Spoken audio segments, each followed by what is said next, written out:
और इसमें हम इससे पहले कि उत्तर प्रदेश को ना भूल जाएं, 9 ही विधानसभा सीटों पर उपचुनाव हो रहा था, लेकिन मनोज सिंह काका जोर आजमाइश ऐसी, और आपके नेताओं ने आज तो वो बड़ी थोड़ी सी चालू भाषा का इस्तेमाल कर रहा हूं, व्हाट्सएप पर तो रेल बना रखी थी, इतने ग्रुप्स आपने बना दिए, सब में पत्रकारों को भी घुसा दिया, और कुंदरकी में ये हो गया जी, मीरापुर में ये हो गया जी, सीसामाऊ में ये हो गया जी, लगातार खबरों का रेला आपने बना रखा था। हार संदीप जी पहले हार की छटपटाहट तो नहीं थी कि भाई ये दो खेल हाथ से निकल गया, या अभी टक्कर में है, कोई ना रहे चक्कर में, अभी समाजवादी है टक्कर में।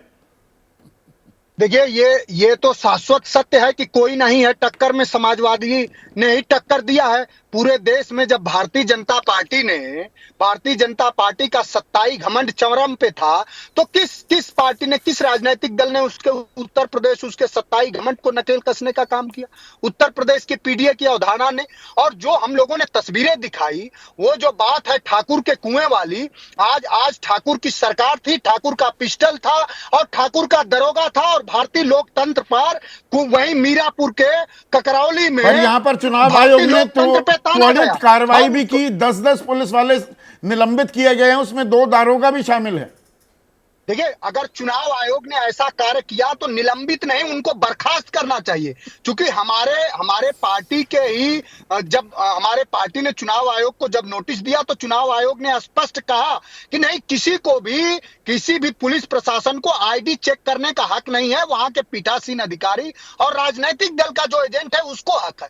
लेकिन जिस उत्तर प्रदेश में योगी आदित्यनाथ, जिस लोकतंत्र के तहत एक मठाधीश इस उत्तर प्रदेश का मुख्यमंत्री बन सकता है, जिस लोकतंत्र के तहत तथाकथित एक व्यक्ति की हम चाय बेचने वाले हैं और देश के प्रधानमंत्री बन गए, वही लोग आज हिटलर को, अब उनका पहले जो आदर्श सावरकर थे, उनके बैचारकी में आज हिटलर आया और नॉर्थ तो कोरिया का सारी वो तस्वीरें तानाशाह आया। मीडिया ने दिखाई हैं, कार्रवाई की गई है, ये हार की मुझे मुझे बौखलाहट या मुझे खिसियाट है, बहुत आप देर से अभी भी उन्हीं चीजों को दोहरा रहे हैं। सब कुछ किया गया ना, नहीं, कार्रवाई भी हुई, उसके बाद नॉर्मल वोटिंग प्रक्रिया को अंजाम भी दिया गया। देखिए, कहीं नॉर्मल वोटिंग प्रक्रिया को अंजाम नहीं दिया गया, ये पूरी तरह से गलत है। वो अगर मीरापुर से लेकर के, सीसामऊ से लेकर के, कटेहरी से लेकर मझमा तक हम लोग दिन भर लगे रहे लगातार। इलेक्शन कमीशन ने जरूर कुछ कार्रवाइयां करी है, लेकिन जो तस्वीरें आई हैं वो भारतीय लोकतंत्र, चूंकि दुनिया का सबसे बृहत्तर लोकतंत्र है, हम क्या यही दुनिया को संदेश दे रहे हैं कि जो लोग हमारे यहाँ वोट देने आते हैं, उसमें जिसका सत्ता रहता है उसकी पिस्टल उनके सर पे लगाई जाती है? हम यही मैसेज देना चाहते हैं पूरी दुनिया को? क्या हमारी यही लोकशाही है? ये आपसे सवाल है। अगर यही लोकशाही है तो इससे कैसे निपटा जाए? ये लोकतंत्र तो नहीं है। क्या इसी लोकतंत्र को लाने के लिए हमारे लोगों ने, हजारों लोगों, लाखों लोगों ने बलिदान दिया था? तो अगर क्या हम आपके इस देश में आरोपों में दम मैं बताऊं है, जरा। आप जी, सच्चाई बयां कर रहे हैं, तो दरअसल क्या आप ये कह रहे हैं कि भाई ये सीटें तो सारी बीजेपी जीत जाएगी, 9 में से 9? देखिए, हमारे राष्ट्रीय अध्यक्ष जी ने लगातार सुबह के 6 बजे से लेके अभी तक हम लोग हैं, भारतीय जनता पार्टी फिर भी हारेगी। उत्तर प्रदेश के लोग तो देख रहे हैं ना, जिनके नौनिहाल अस्पतालों में जलकर खाक हो रहे हो, और मुख्यमंत्री ये कह रहा हो कि हमारे यहाँ कानून व्यवस्था सुरक्षित है। उसे शर्म आनी चाहिए। उसी झांसी में क्या हुआ है, जिस उत्तर प्रदेश में कितनी सीट 70 के जीतने 70 वाले हैं पेपर लीक हो रहे हो, मनोज? मुख्यमंत्री क्या कर जी? कितनी सीटें जीतेंगे 9 में से? 9 के 9 सीटें जीत रहे हैं, 9 के 9। और अगर पारदर्शी, ये आपको कह रहे हैं, अगर उत्तर प्रदेश के चुनाव से, उपचुनाव से, इस देश के निर्वाचन आयोग को आपके माध्यम से हम संदेश देना चाहते हैं, और आपका बड़ा मंच है इसलिए हम कहना चाहते हैं, और देश के माननीय न्यायालय से भी हमारे राष्ट्रीय अध्यक्ष जी ने गुहार लगाई है कि हमारे संविधान की सर्वोपरिता बनी रहे।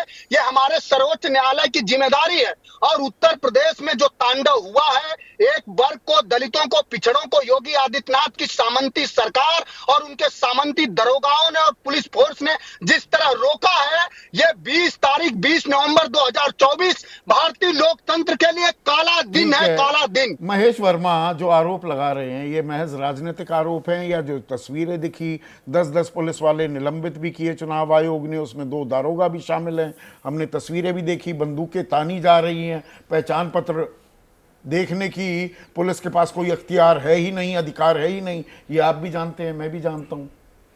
जोर जबरदस्ती की गई मैं क्या? तो कह रहा हूं स्टेट पावर का बेजा इस्तेमाल हुआ क्या उत्तर प्रदेश में? अरे मनोज रुकिए भाई, हम यहां पर ना काहू से दोस्ती ना काहू से बैर, किसी का पीछा नहीं छोड़ते। सत्ताधारी पक्ष से भी पूछ लेना, आप गंभीर आरोप लगा रहे हैं।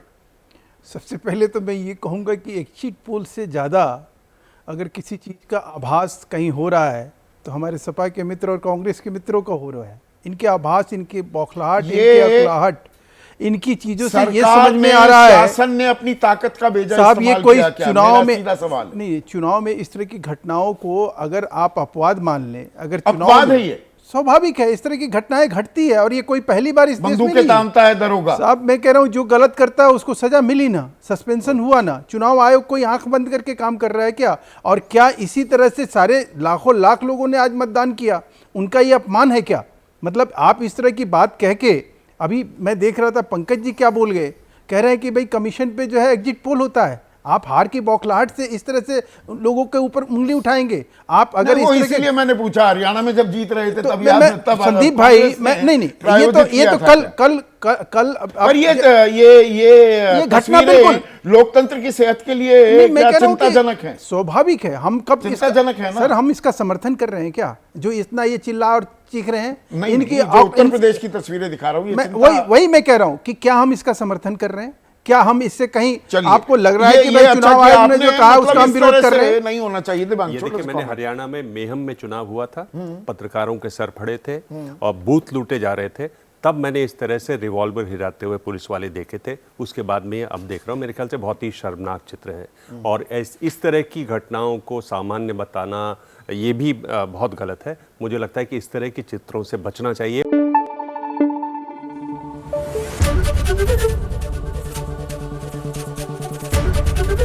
एबीपी न्यूज आपको रखे आगे।